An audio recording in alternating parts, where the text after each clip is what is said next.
Hey guys, Brian delivers you the goods here. I'm returning to you again for another section of the decent to good movies of 2020 so far, part 2, section 2 video that said I was going to do. So I'm going to discuss where I left off with which number I'm going to be talking about, which will be number 13, and see how much I can go to and which number I'll leave off at in this video. So let's dive into this, which is number 13 I'm going to talk about, which is the one and only Ivan. Now, I saw this a few weeks ago, and I didn't hate it. I just felt that there were some things that were cringy to watch through, but uh, for the most part, no, it's not a bad movie. I personally liked parts in the certain scenes in the movie. Uh, and it's about this gorilla Ivan that he finds his own talent in this movie, and Bryan Cranston in the movie is like his trainer, and pretty much he just wants to be set free. Ivan does, and you see that towards the end of the movie. If you watched it on Disney Plus, then you know that it wasn't so bad. It ended with a good note, and it wasn't a bad movie. So I don't even think I have much further to discuss on this. The acting and the characters in this movie were pretty convincing to watch through, but the execution was it was average. It did an average job. So at number 13 we have the one and only Ivan on my list. At number 12 we have The High Note. I was trying to see which number for number 12 I put for the next movie I'm talking about. But yeah, this movie was pretty solid. Some scenes I wasn't crazy about in The High Note. Uh, what's her name?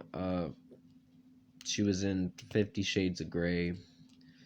You'll have to remind me her name in the comment section below because I completely forgot. It might come back to me eventually. I'm thinking, but yeah. But mostly this movie wasn't so bad. It was solid for what it was going for. But like I said, that in the last movie I talked about, the execution for this movie, it did a swift job at entertaining the viewer of watching the movie.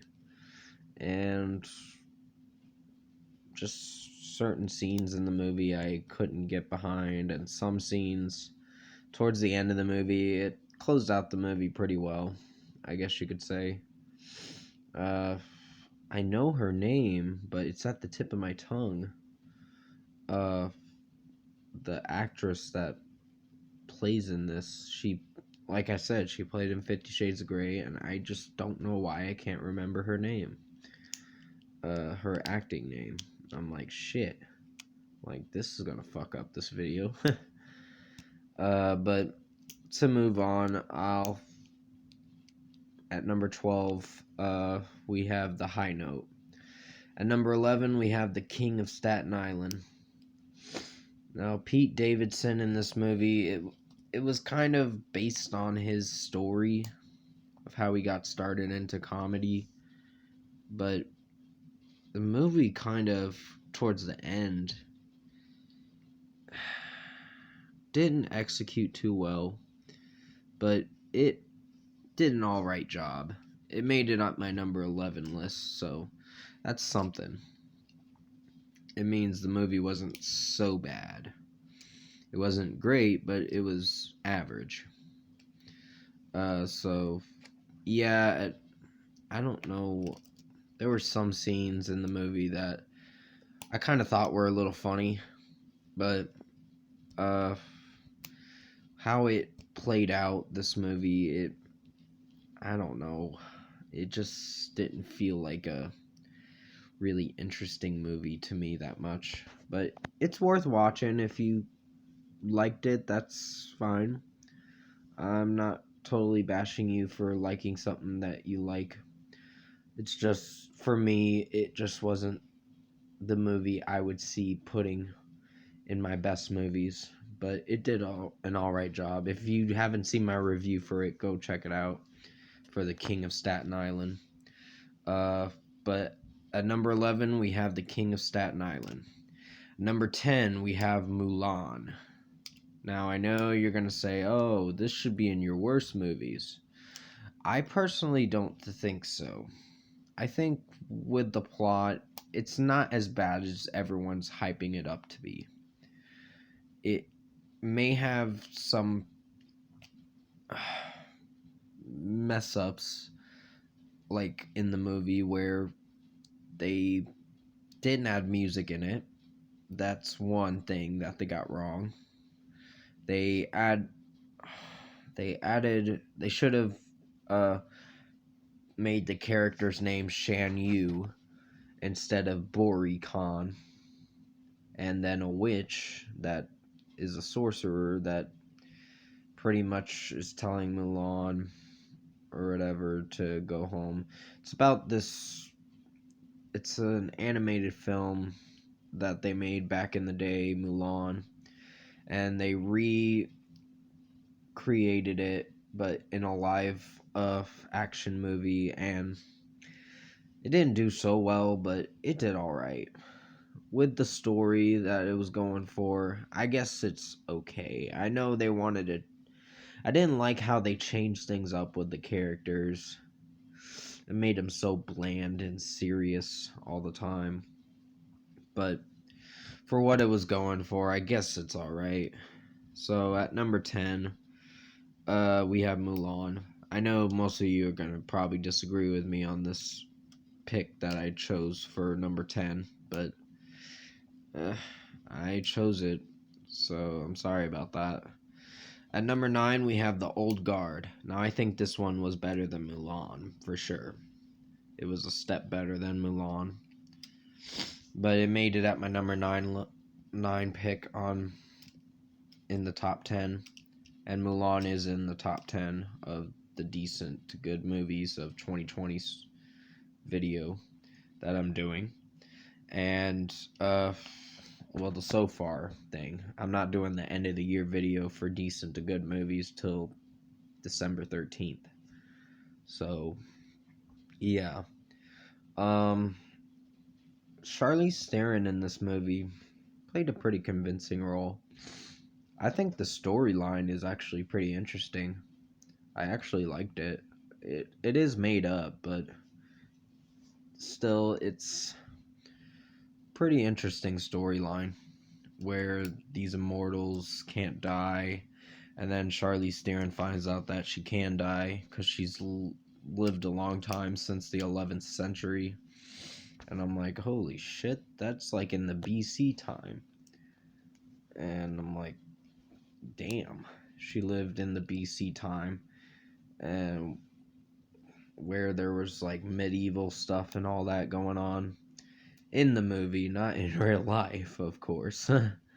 But still, I thought it executed pretty solid, and it made it at my number 9 pick. So at number 9, we have The Old Guard. At number 8, we have Eurovision Song Contest: The Story of Fire Saga. Now, this one had some pretty funny scenes in it. I can admit that. I can admit that I got intrigued with this movie. The songwriting in it, certain songs in it were not that great, but the accidents that they caused or whatever, or kind of accidents that kind of hurt people, were not something they didn't expect. And I was like, holy shit, they just caused a really bad accident. And that spinning wheel that Will Ferrell was on was just, I almost thought he was going to run into people with that spinning wheel in that one song. And then they played a song towards the end of the movie that was actually really good, that I really liked.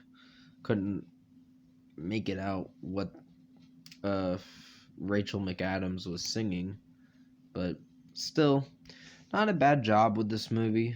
So at number 8, we have Eurovision Song Contest, The Story of Fire Saga. Made it in my top 10, so that's something. Number 7, we have Greyhound. Now, this was like a war movie with, I think, the going on in World War II or something. It's been a little bit since I seen it, like a few months ago. But it was a pretty interesting movie, so I did like certain things about the movie, and the action scenes in it were pretty good. Tom Hanks' role was very convincing. I love Tom Hanks as an actor. He's a pretty good actor. Uh, but this movie only made it to Apple TV, so if you do have Apple TV, you can watch it anytime. I don't have Apple TV, but I watched it online. That's how I was able to watch it and do my review on it. So definitely go check out my review for it if you haven't seen it, for Greyhound. So at number 7 we have Greyhound. I'm gonna have to return to you for the last 6 picks. The last 6 numbers that I'm gonna be talking about for the movies that are on the last 6. I know I'm saying it a little wrong, so sorry about that. But yeah, I hope you enjoyed section 2 of Decent to Good Movies of 2020 so far, part 2 video. I will be returning to you for section 3 pretty soon. I think I'm only going to talk about 6 movies. That's what I was trying to say, but I was saying last 6, and I'm like, okay, I might have screwed that up, but I think I can fit in these last 6 picks for movies that are in my number 6 through 1. So definitely stay tuned for that. I hope you enjoyed this section 2 video for Decent to Good Movies of so far of 2020 so far, part 2. Definitely stay safe, take care, and I'll see you in section 3 really soon.